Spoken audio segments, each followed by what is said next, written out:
Hi everyone and welcome back to my channel. For those of you who haven't seen previous videos of mine, I have spoken about my active fentanyl addiction, and I also will be filming in the future me actually coming off of fentanyl, me withdrawing, going through that whole process. It isn't going to be the prettiest of sights, but it's going to be obviously very raw and honest. So please subscribe if you would be interested in that. As I mentioned in my last video, this one is going to be a little bit different. So it is going to be about prison. So I have two perspectives on prison, my own from somebody who worked in prison, and also I was with somebody for a period of time who had been in prison. I believe is still currently in prison, has been in many different facilities for many years. So I've kind of got the two perspectives, but for this one it's kind of going to be a bit of a summary of myself, what I did in there, some of the things that I saw, and also why I no longer work there as well. So the reason I applied for the position, I'd been working in the healthcare industry for, I think it was 7 years at that time. I was looking for something bit different, bit of a different challenge, and I'm a very non-judgmental person. I believe that I could provide a really high level of care for some of the most looked down upon members of society and the most judged members of society without really caring too much why they were there, just wanting to provide that level of care.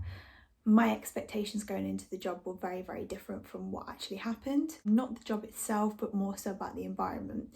So I was more conscious about the prisoners, when in reality it was probably the staff that I should have been more aware of. Obviously you have to not be blind to the fact of the facility that you're working in, but also there's a lot of things that go on that shouldn't happen. My view was going to be that maybe 90% of staff are there for the right reason, maybe 10% are there for the wrong reason. You watch programs like Prison Break, Orange is the New Black, Wentworth, and you believe that a lot of it has been exaggerated. That's not really the case. A lot of that happens, and probably a lot worse than you actually see in those situations. So the reality is it's probably the other way around. So 90% are probably there for the wrong reason and 10% for the right. Obviously there were some brilliant members of staff that I came across. There were some amazing prison officers that were there for the right reason, who were fighting for, you know, these prisoners and what they deserved. So absolutely there is a small number that are there for the right reason, but the majority are not. And I very quickly found that out, and it led to a lot of situations which I'll talk about later on, and there'll be some which I'll do full videos on as well. So the prison that I worked in is a lifers prison. So majority of people are in for murder, and it housed about 700 men. So most of them are partway through their sentence. The way that we do it in the UK is with categories for men. So category A, B, C and D. Category A is the very kind of worst of the worst, if you like. So the kind of serial killers, terror related prisoners, and also if you kill a stranger, that's deemed to be more dangerous than if you kill someone you know. And so should somebody kill a stranger, they would be in a Cat A prison. There is local remand prisons as well. So when people are very first arrested, before their court hearing, they will go to a local remand. Once they have kind of been given their sentence, that's when they would go to a Cat A, B, C or D. Generally most people go to like an A or a B, especially for, like I say, more serious crimes like murder, attempted murder, terror related incidents. If it's a shorter sentence, you're more likely to stay in the kind of local remand prisons. And then the idea is people move A, B, C and D. D is an open prison. They have less restrictions as they kind of move along. So Cat B prisoners are usually kind of murderers, but they usually have killed somebody they know. So maybe a lot of them were in there for killing a partner, or they had a motive. Not that that motive is justified, of course, but there was generally a motive for it. So they were deemed less dangerous than somebody that just went out and killed a random person or killed multiple people. However, saying that, we did end up, the prison I worked in was a Cat B prison. We did end up with people that had been in A that had proven themselves that they could come down to a lower security. The prison I worked in was a high security Cat B.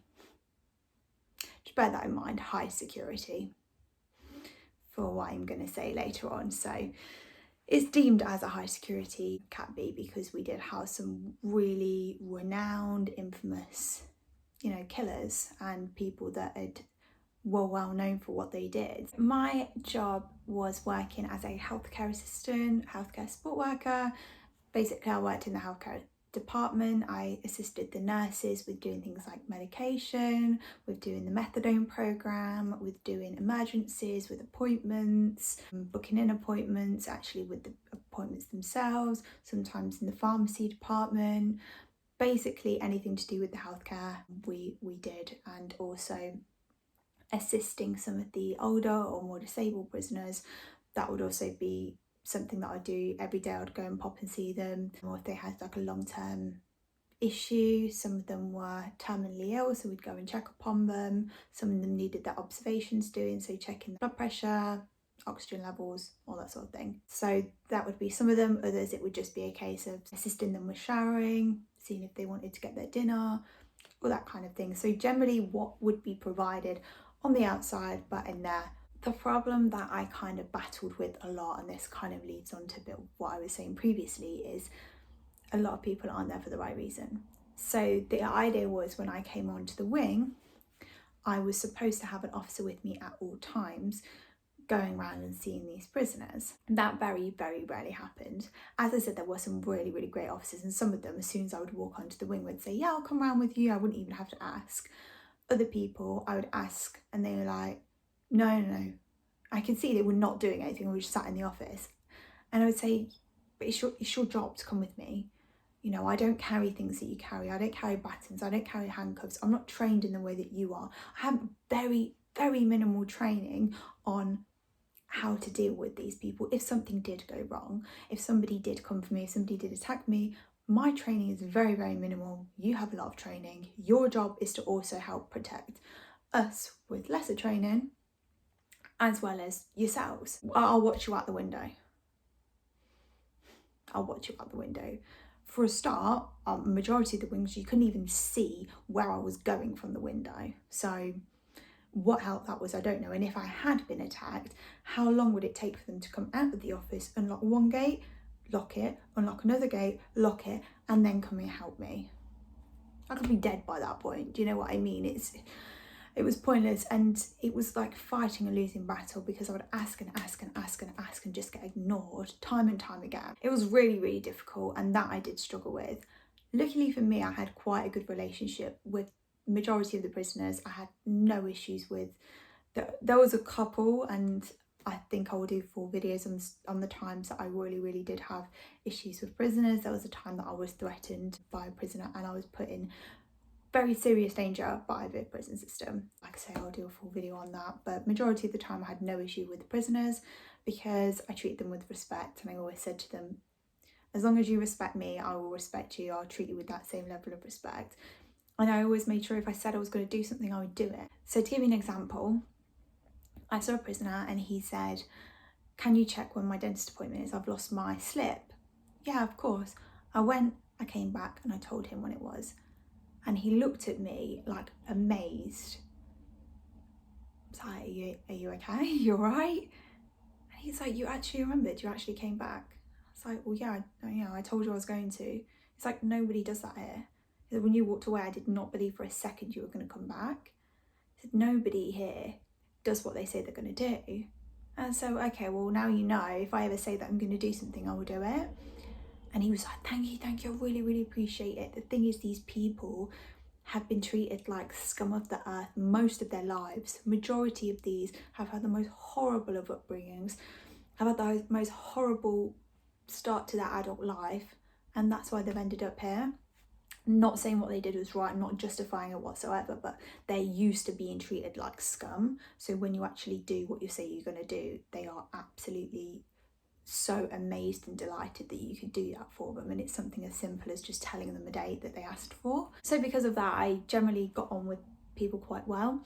I also worked on the desk, so when they would come into our healthcare department for an appointment, I'd book them in. I'd let the doctor, the physio, the nurse, the dentist, whoever it was, I'd let them know that they were here, and then they would call their name, they'd go and see them.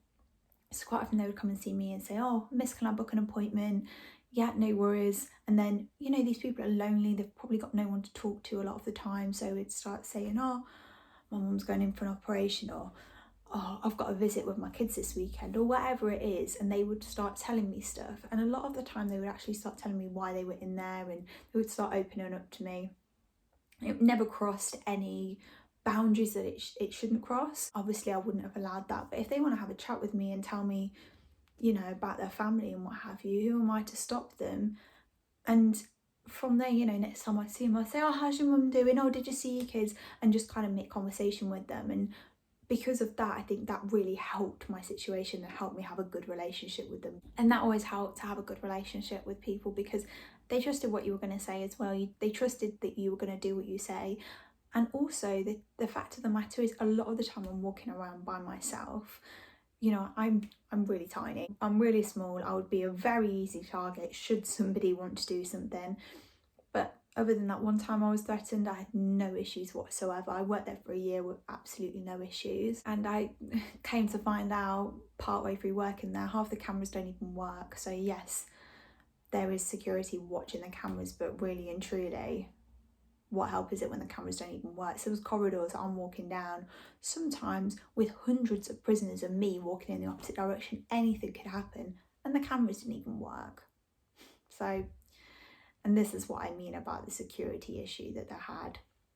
And that also leads me on to the fact that I was there a year and I was searched one time.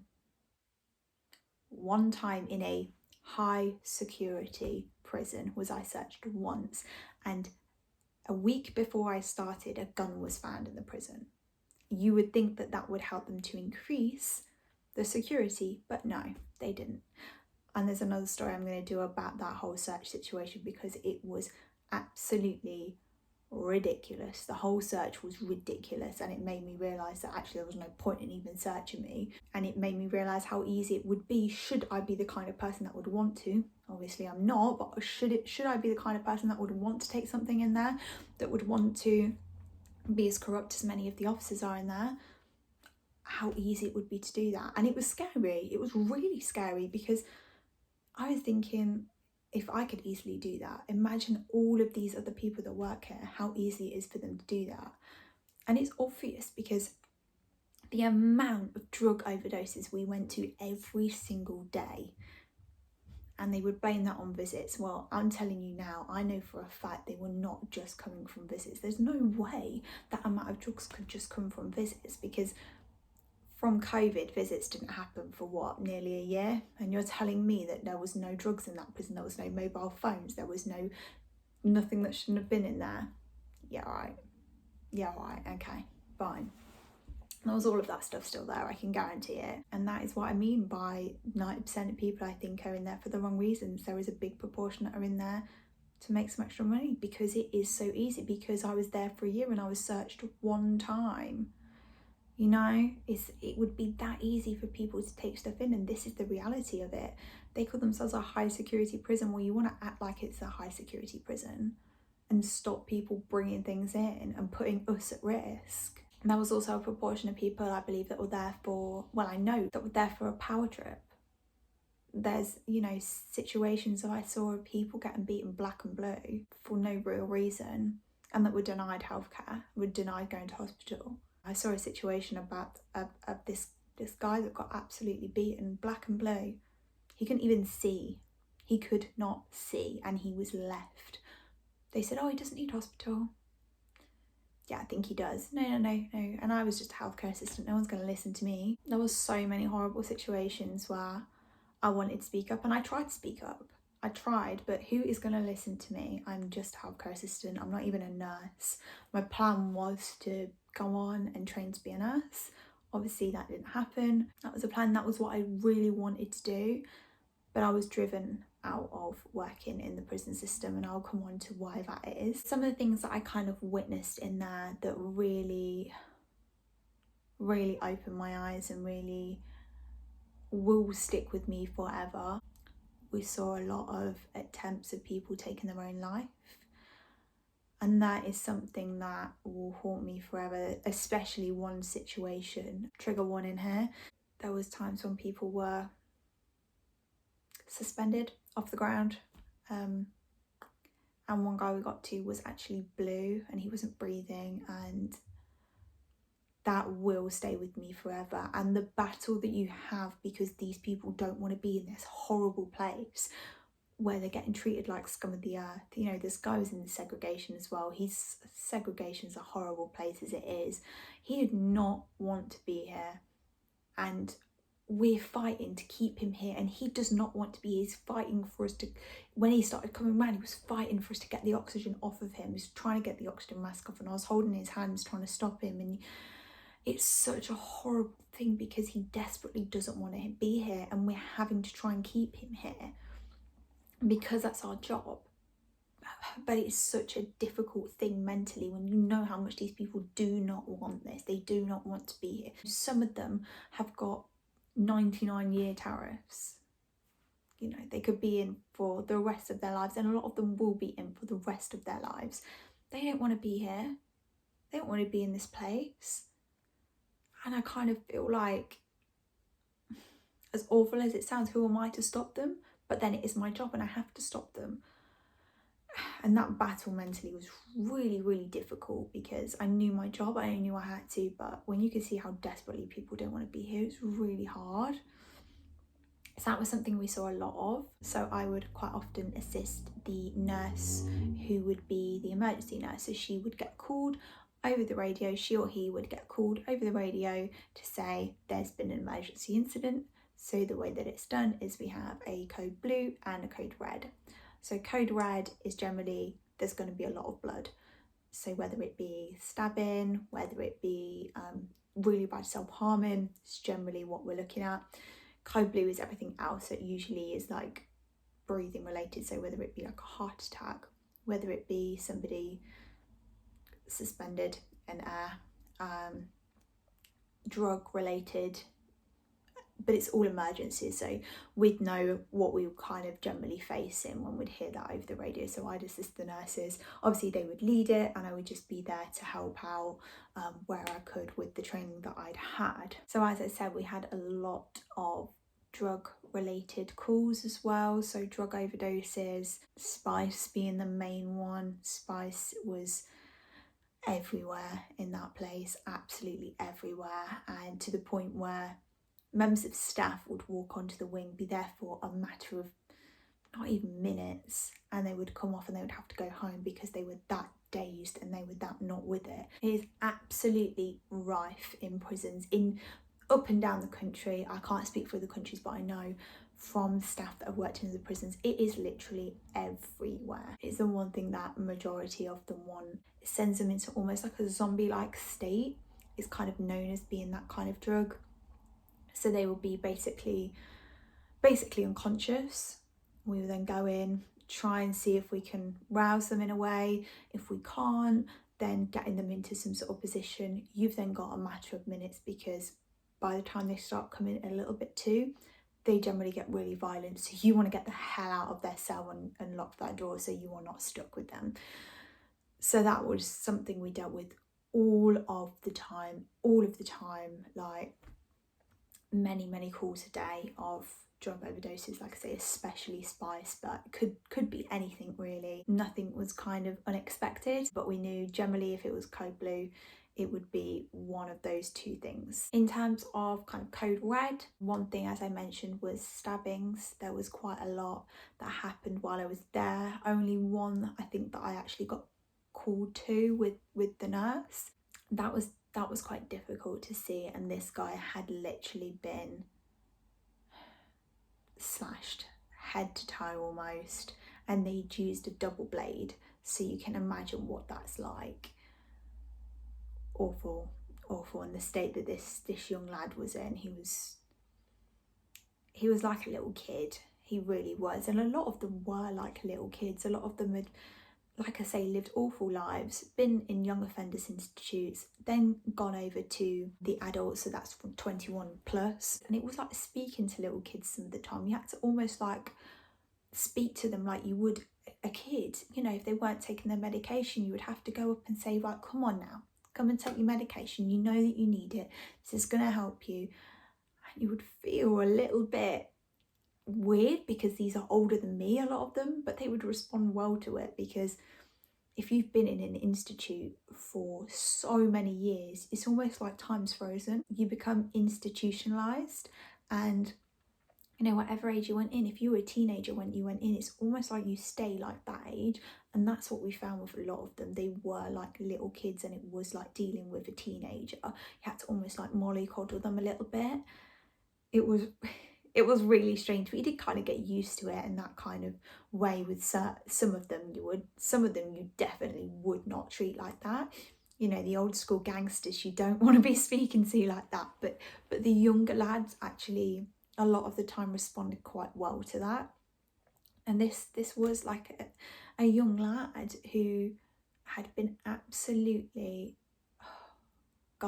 absolutely stabbed, slashed, whatever you want to call it, and it was awful. And just seeing him, he had to be moved because he was seen, they thought he was going to die basically. And in that incident, officers got stabbed as well. It was not a nice situation at all. We also had a lot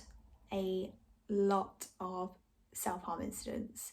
Basically every day we would get a self-harm incident, and they were some of the, without sounding disrespectful, the most crazy, weird, strange ways of self-harming that you can imagine.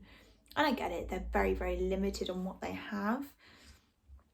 And so many people did it. Almost everyone there at some point had self-harmed. It was awful, it was horrible to see. And these weren't often small, you know, self-harm cuts or bruises or burns. They were just awful, and they would be certain things into these cuts, they would be in certain things into themselves, they would be, a lot of the time there was a hidden motive with this. And I smile because they saw hospital almost like a little holiday, because you're institutionalized, you're in this horrible environment. Hospital is like a little holiday for them. So a lot of the times they would, I'm not saying they would start self-harming for this reason, but should they end up putting something where it doesn't belong, say, we had a lot of that. We had a lot of swallowing things. We had a lot of putting things in every orifice you can absolutely imagine.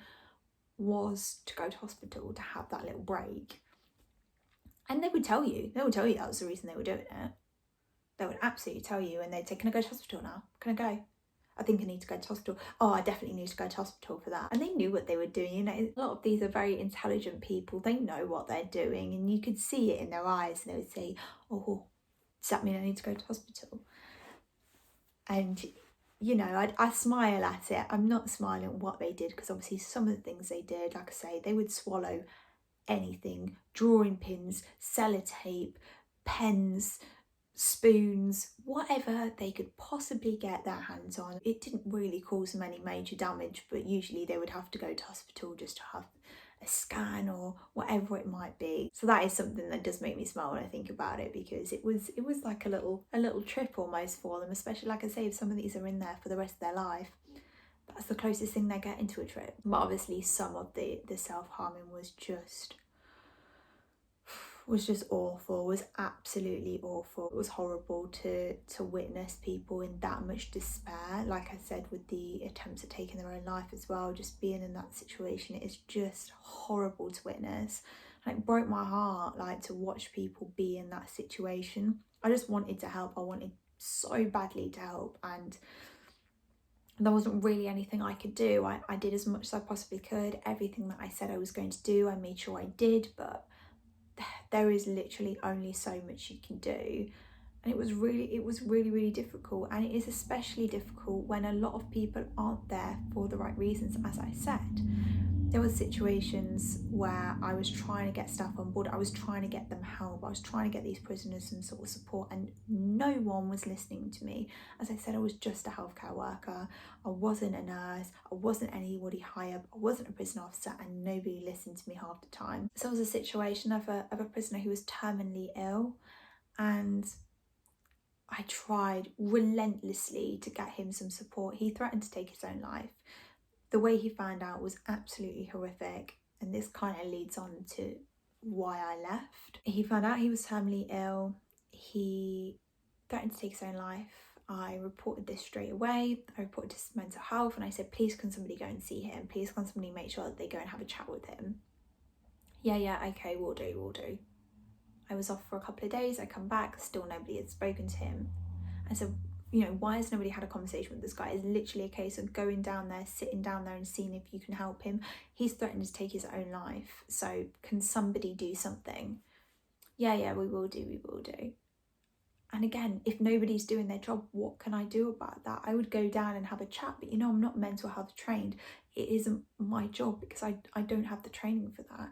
I would sit and say, is there anything that I can get you today? Is there anything that you need? Go and have a little conversation like that with him, maybe see that he's got everything he wants. But again, he would say, I'd really appreciate another pillow. I would ask the staff, can you get another pillow? Well, don't know about that. The guy's terminally ill, you know what I mean? What is another pillow? Or, could he have a cushion? Could he have another blanket? Mate, I don't know, maybe. Possibly, I'm not sure. I'm like, well, can somebody find out? Can we have a look into this? Yeah. I'll have a chat with somebody. It would never happen. There is only so much you can do when you are fighting a losing battle, when you are one person trying as hard as you can. Very, very limited support. So like I say, some of the staff were great, and some of the staff I would approach and they'd be like, yeah, no worries, I'll get it for you, and it was sorted. But 90% of the time I was not met with that. I was met with so much friction, so much, no, can't do that, can't be bothered, don't want to. And that was so difficult because I just want to help. I just want to do what I can, but I can only do that if I have the support from everyone else as well. To the point where I remember going on shift one day and I said, right, I need to see Mr. Whoever, Mr. Whoever, Mr. Whoever. And the officer turned around and said, we don't call them Mr. Whoever, it's either surname or their number. I was like, what? He's like, it's prisoner whoever. And I was like, no, these are human beings. I'm calling them by their name. I'm calling them Mr. Whoever, or I'm calling them by their first name.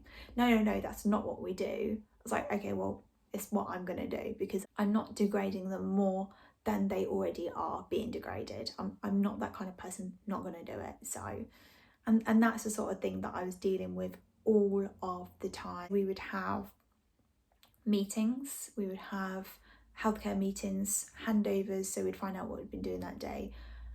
And there were some shocking things that I heard in those meetings, people laughing at people threatening to take their own life, saying, oh, I wonder if he'll do it today, and laughing about it. There was people, when I was saying so-and-so needs some support, being ignored, everything that you can imagine and more. It was just horrible, and I witnessed some things in those meetings that are just awful. We've just dealt with somebody who's trying to take their own life and everybody's so casual about it. It's such a normal thing. Like, maybe I'm different, maybe I care too much, and maybe that's true, but I'd rather care too much than not at all. And that's what I felt like. A lot of these people didn't care at all. A lot of the nurses that I worked with did not care. They didn't give a shit what happened on shift. The only reason they didn't want people to take their own life was the paperwork. And they joked about that all the time. They joked about people taking their own life because of the paperwork.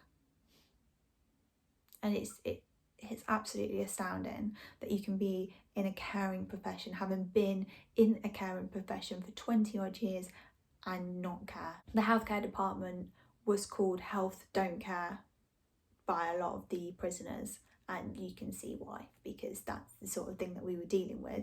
And I hated that because I knew that I cared, and I just wanted everybody else to care the same as I did.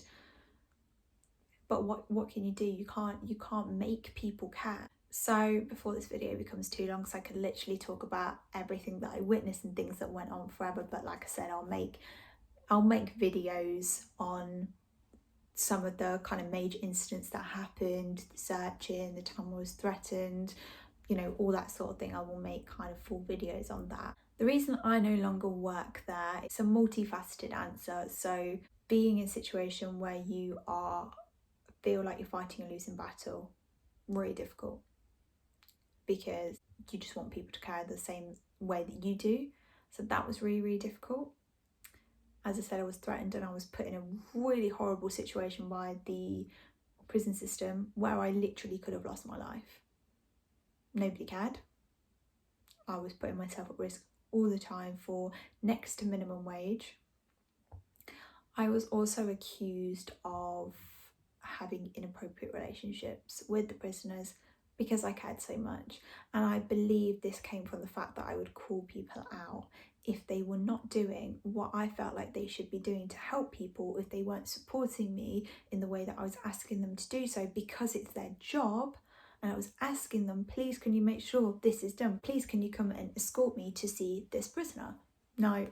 And I would call them out and say, well, it's your job to do that. So they didn't like that. They did not like me calling them out and saying, this is not right, this shouldn't be happening. And I think they thought that I was going to find out about things that were going on, which I did. But the problem is I can't even report that because a lot of it comes from the top. It doesn't even come from the officers. You know, I found out incidents of people in management positions that were found with substances on them, and they were given their job back a month later after an investigation. They investigated me for 4 months. They found nothing. There was nothing to find. There was nothing. They even said in the report there was nothing to find. There was no evidence of anything. And I said to them, you know, you should have searched me more. Then I could have proved my point, the fact that I'm completely innocent of everything that you're accusing me of. I wish you had searched me more. I wish you had, but you didn't. You searched me once in a year. But I was accused and I was absolutely made out to be this awful person, and I truly believe it's because I was calling them out and they didn't like it. So what's the easiest thing to do? Is just get rid of her. Just get rid of her. Accuse her of something because she gets on with them.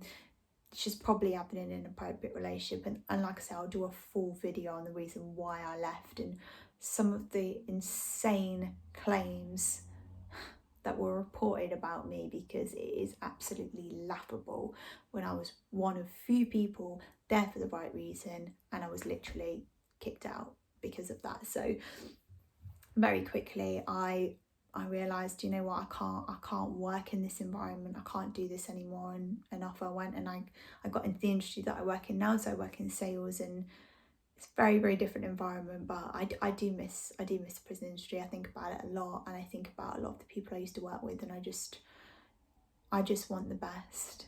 I really, really do. I want the best for a lot of them, and I know that I did good while I was there. I just wish I could have done more. I know since I've left about at least 3 people that have passed away. One of them especially I got on great with. He was a great guy. He was a real old school gangster, and he was brilliant. He was so good. He was great, and I didn't believe that he was an innately bad person. You know, maybe that's me, maybe that's my fault for being too trusting, I don't know, but I didn't believe that he was a bad person at all. I did not feel at any point that I was vulnerable around him. I felt like I could go into his cell, have a conversation with him, have a chat about whatever, have a chat about his visits, and you know, and I was safe, and I felt completely safe around him. And to be honest, I think most people did. He was a good guy, and I was very, very sad to learn that he had passed away. I just imagine more could have probably been done to make him more comfortable, because I tried fighting before, because he was not very well when just before I left. I tried fighting for him to go to a hospice so that he could at least be comfortable when he went, but that went in one ear and out the other. Nobody listened to me whatsoever, so I'm not surprised that never happened. And unfortunately he most likely had to pass in that awful place. And I just